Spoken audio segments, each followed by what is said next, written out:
मुल्क भर में कोरोना वायरस मुतासरीन की तादाद में तेजी से इजाफा हो रहा है, जिसमें रियासत गुजरात भी शामिल है, जहां इस मुहलिक वायरस के मरीजों की तादाद बढ़ती जा रही है। गुजरात में हर रोज औसतन 10,000 से जायद कोरोना वायरस के नए मामलात सामने आ रहे हैं, जिसकी वजह से इंतजामिया भी तशवीश में है। इस दौरान गुजरात में इंसानियत की एक बेहतरीन मिसाल सामने आई है, जहां बड़ौदा की जहांगीरपुरा मस्जिद को कोविड सेंटर में तब्दील कर दिया गया।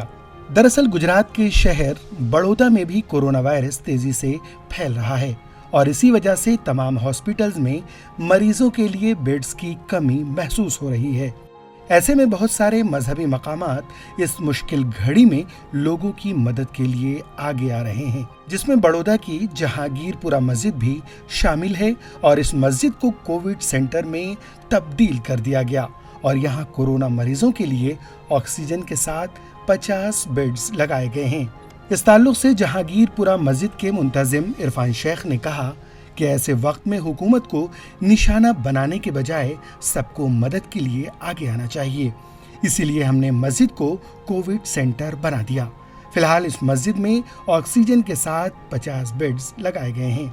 उन्होंने कहा कि हर मजहब इंसानियत का सबक सिखाता है, इसलिए हर शख्स को इस वबा के दौरान लोगों की मदद के लिए आगे बढ़ना चाहिए, न कि हुकूमत पर तनकीद की जाए। ईटीवी भारत के लिए अहमदाबाद से रोशन आरा की रिपोर्ट।